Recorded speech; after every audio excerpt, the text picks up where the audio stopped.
So hi everybody, my name is Masha Sedova, and I'm presenting on how we humans suck at calculating risk and how it affects security. Quick intro about me. I've been in security space for 17, 18 years, started in a traditional field of cyber forensics, if you call that traditional. In 2012, started a team called Security Engagement at Salesforce, where I was responsible for the internal security best practices for the company, for researchers, developers. And when I was there, I became obsessed with this question of what would it look like if people wanted to do security instead of had to.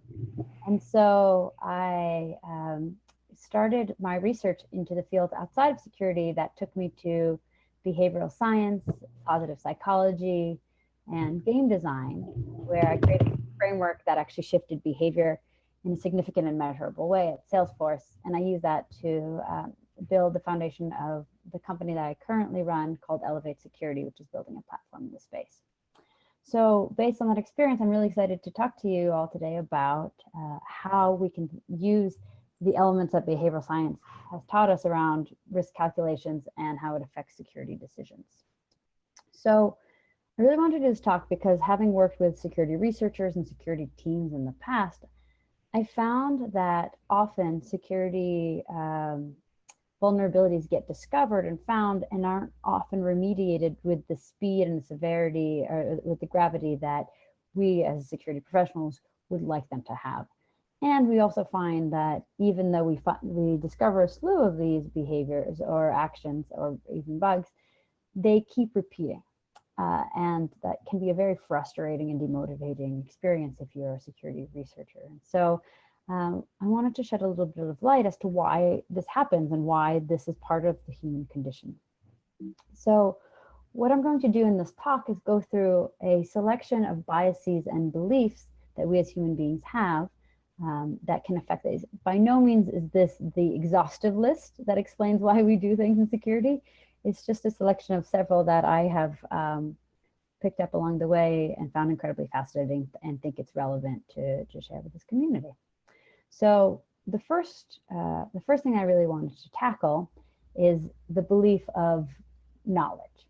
So when we in security education space started the field, we started with posters and videos and said, well, it must be that people don't know. And if I tell them about the severity of the bugs or tell them about the phishing best practices, they'll change their behavior, right? Unfortunately, facts and knowing the facts is not enough for us to shift. And one of my favorite illustrations of this is the shepherd's table example. And so if I asked everybody on this call, which table that in front of us is longer? You'll say, well, that's a dumb question, Masha. The green one is obviously longer. And yet, when you see them in practice, you realize that they're actually exactly the same size. And this is an optical illusion. Now, that's cool, but when you go back to the exact same example, and you now know that the tables are still the exact same size, your brain can still not see the fact that the green table is longer. So even though you know that it is the same size, it doesn't change the fact that you perceive it differently. So this is where the concept of biases and knowing our biases come in. We can see this as an example of knowing is not enough in password practices. LastPass did a cool survey of a large portion of their users and population and found that a large percentage of the population knows what a secure password is and knows it's important, and they understand the risk of reusing it. And yet a huge percentage of them still choose an easy password and reuse similar or the same passwords going forward. So just because you know it doesn't mean you're going to do anything different. One of the reasons that this can be explained is a bias called the superiority bias, that it won't happen to me. And they did a study in 1980s where they surveyed thousands of drivers and asked them if they thought that they were going to be a below average, like an average driver, and above average driver. And 93% of the respondents thought that they were an above average driver and responded and were excellent in risky conditions and at high speeds, which statistically is impossible. So there's definitely a percentage of those people who had an unrealistic view of their driving capability. What that also looks like is 61% of drivers use cell phone while driving, but 91% also know that that's a really dangerous practice. We just believe that that behavior doesn't apply to us because we are superior. We're just more talented, more capable than the average human being. And so this effect won't actually get to us. And so what that looks like from a security perspective is, yeah, I don't necessarily need to change my passwords because that's not really ever going to happen to me. Or I can detect all the phishing attacks and spear phishing that gets into my inbox. So I don't really need to make sure my systems are up to date. So we choose that reckless behavior because we think it doesn't affect us. The next bias I wanted to highlight is through a story of the Columbia Space Shuttle. So in 2003, the Columbia broke up and its return to Earth, killing all 7 astronauts that were on board. And an investigation ensued after the fact that discovered that there's a large piece of foam that fell from the shuttle's external tank and it hit the spacecraft at the wing. So this is what this image here shows. The situation, though, as it was beginning to get investigated, was that the foam issue was actually known for years. And when they looked back, they found that in almost 10% of other missions where they could observe such a shedding, it did happen and it did cause damage. But in all of those other cases, it never hit a critical part of the shuttle, thereby not causing catastrophic damage as it did in the Columbia's situation.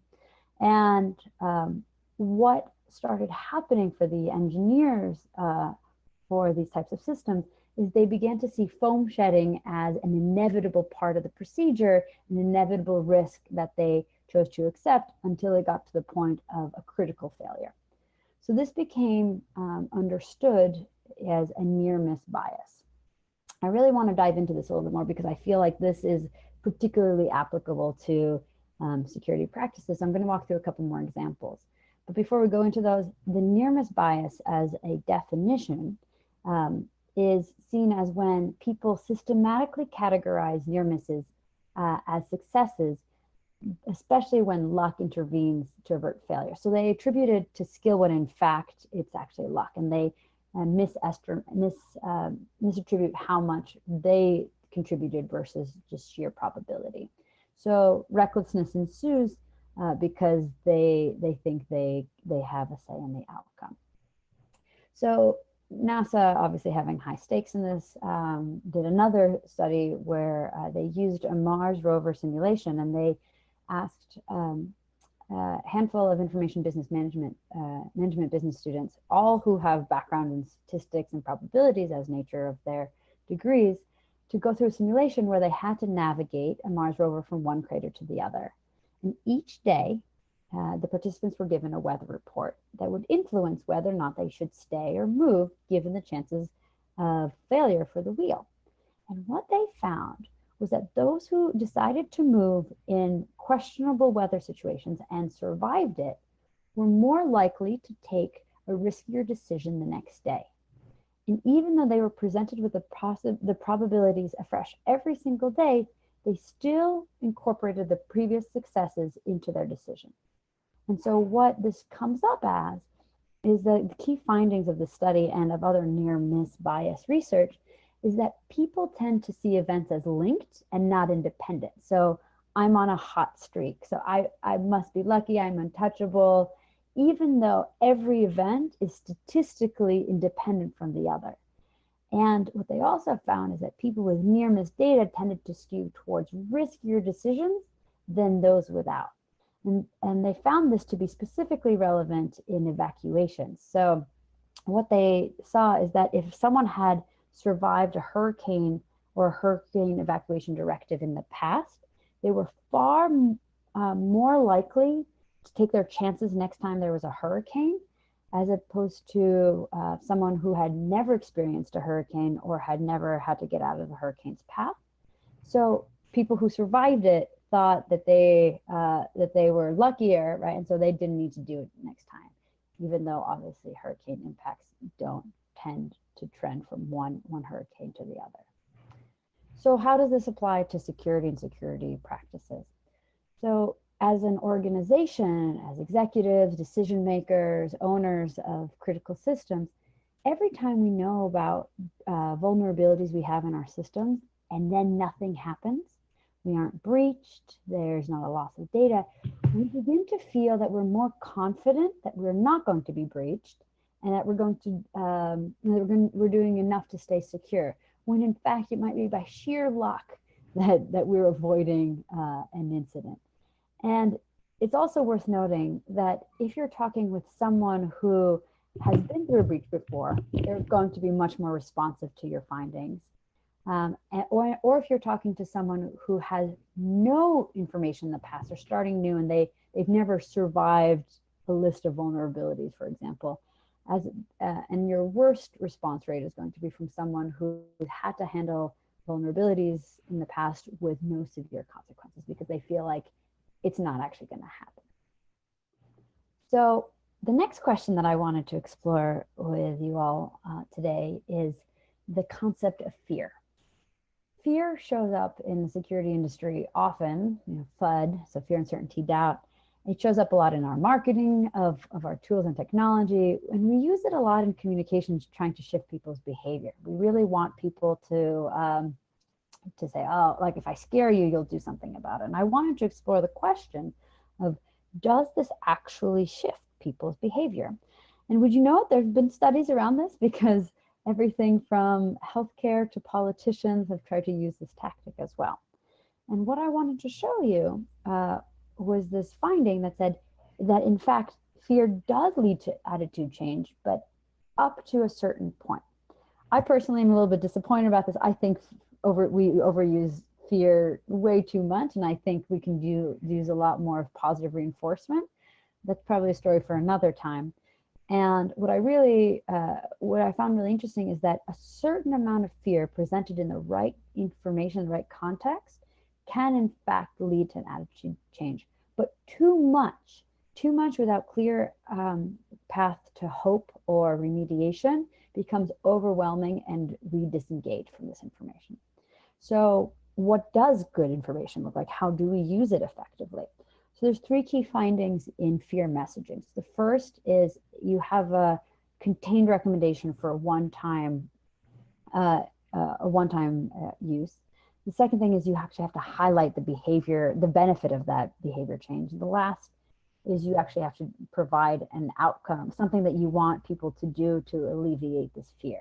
So in this example to the right, the fear that they're trying to get to is brain damage. The specific thing that they want you to do to avoid this threat is wear a helmet, right? So it actually can be useful. If it's too much, people could disengage and say, well, that's too big of a problem, and it's scary for me to think about that. What that looks like in security is I put up two different messages that I've seen in my own career in communicating with executives around how you get them to shift their behavior. So you can say, hey, you're so owned, you've probably had backdoors in your systems for years. It's going to take forever to clean it up. Your data's probably already gone. Probably just makes sense to like re-architect your whole network from the beginning. And like that's fearful. That might actually be accurate, but that doesn't actually get to the outcome you want. When in fact, if you can provide people information specifically around what they need to do and the impact of what you specific ask is, would be incredibly helpful. So as a sample of this is, we found really critical vulnerabilities. This is the impact of those vulnerabilities. And if you solve all your P1s, but in the next week, it'll greatly improve your security posture.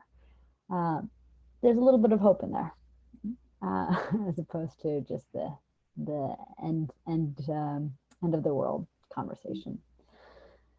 So the last topic that I want to talk with you through is the concept of perceived threats. So we as human beings are trained to identify something as a threat and take proper reaction. We are actually really good at responding, flight or fight response. But the thing is, we don't always perceive things that can do us harm as threats. And so what I want to walk through in the next few minutes is just an understanding of what does constitute in our brain as a threat. So someone pointed a gun at us, yeah, we'd react. If there was a predator coming up, yeah. What about a security vulnerability? Why do we not get all worked up about that? So the reason we don't is because we perceive threats if they match one of four or one of four categories. It could be several of these instead of just one. But there are four ways that we can perceive a threat. If something is intentional, if something is immoral, if something is imminent, or if something is instantaneous. So I'm going to go through an example of each of these and outline it for you. So if a threat is intentional, we are wired as a human being to see and understand and try to figure out what the other human beings think and feel and why they're acting the way that they're acting. And so we're constantly looking for intention. And we are attracted to the belief that if somebody has malintent towards us, it is a greater threat, which is why we overweight the risk of an underwear bomber on an airplane and severely underestimate the risk of influenza, which killed 80,000 people last year alone. So while both are risks, one of them is perceived as a threat in our minds. Next is immoral, right? So if we are wired by society to have rules for what is right and wrong, and if something triggers the sense of wrongness, in this case, if someone told us security vulnerabilities was as severe as eating puppies, we would be up in arms tomorrow about it, right? Like, no, we can't eat puppies. It's not allowed. And that violates our internal moral code. And so we are driven to action about that. Security vulnerabilities don't trigger that for us. Imminence. So a huge portion of our brain is designed for us to survive. And we're designed to withstand attacks that are coming at us immediately. In fact, most of our brain is just one big, giant get out of the way machine.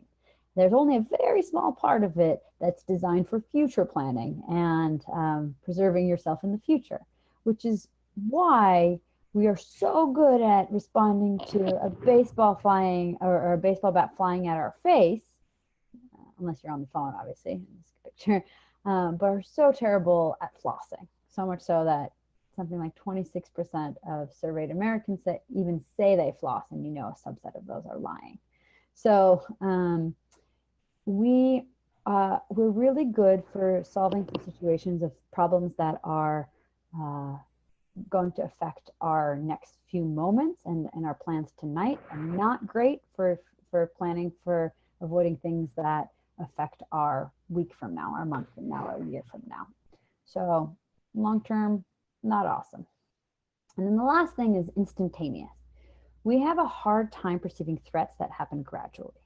Now, if you woke up tomorrow and all of your luscious head of hair, in this case, was gone, then you would see this as a tragic incident and yet that needed to be resolved, and you're going to escalate this, try to find medicine. We, as a society, would say there's an epidemic happening, massive hair loss happened overnight. But because it happens slowly over time, one hair at a time over years, we don't see it as a threat. It doesn't register with the same amount of severity, and we grow accustomed to it over time. So if something happens instantaneously, totally different story than something that happens gradually. So if we look at security incidents that do perceive threats and why they've driven certain actions and motivation, is because some of these do fall into a category. And when we present our findings or understand that we're working on a case potentially that falls into these categories, that we do play it up for its full potential. So intentionality, if we can understand that there's a threat actor behind it who had malintent, in this case, you know, cozy bear, fancy bear, that there's someone who's has the outcome of trying to do us harm, will drive greater action. Immorality, if we can tie it to a personal and individual sense of pain, like your grandmother losing all of her identity and all of her retirement account, feels wrong, and so again can drive greater action. If it's imminent, If you see this this event coming, and like if you won't survive it if you don't resolve it now, and you can't keep putting it off, because in this case Y2K, there's a very specific date and that was looming and it was coming. Obviously nothing critical happened, but action was driven because it was coming, and it was coming regular and steadily with a specific date in mind. And instantaneous. I think the reason why we do see a lot of press and momentum around things like Spectre or Heartbleed is because it's not like a gradual buildup of P1s in your organization over time. It's a criticality that happens overnight. It hits the press and it's so severe that you have to shift all of your resources to it immediately. And I believe that should things like Heartbleed have steadily developed over time with gradual findings, a lot of people have taken a lot longer to shift their behavior in this space, and it would have taken companies a lot more prodding than it did to start addressing this. And so as a final takeaway for this, I want to recap some of the things that we've covered. That first of all, knowing about security isn't enough to change behavior. So even though we tell people the facts of their systems or their behaviors, unfortunately, we and they are human beings, and knowing facts are not enough. We're just not wired that way. We tend to be overly optimistic that we are more capable than other people and that bad things won't happen to us because just that, we are more capable. Whether or not that's true, statistics show us that more people think they're capable than they actually are. We find the next finding is that the more we avoid failure by means of luck, the riskier the actions we take. And the further we get away from consequences of risky actions, the more likely a damaging and severe incident can happen. And the last one is the majority of security issues don't usually register as one of the 4 categories of threats, and thereby don't trigger the appropriate response. And if you are able to showcase a threat in one of these categories, you are more likely to evoke the appropriate threat response that we often hope for in the security of the organizations that we work with. And with that is the end of my presentation. You can find me on Twitter at @modmasha. You can email me, the email provided, and please use the hashtag #ItTakesACrowd if you have any specific questions. Awesome. Thank you so much, Masha. I really appreciate your time. And yeah, like Masha just said, we'll please post your feedback and questions on Twitter using hashtag #ItTakesACrowd. We also started up a forum thread, so we'll try to get some conversations going there. But thank you so much, Masha. And we'll get Tal up here in a couple seconds. But everyone, please give her a virtual round of applause in the chat. Thank you so much, Masha. Thank you, everybody. Bye.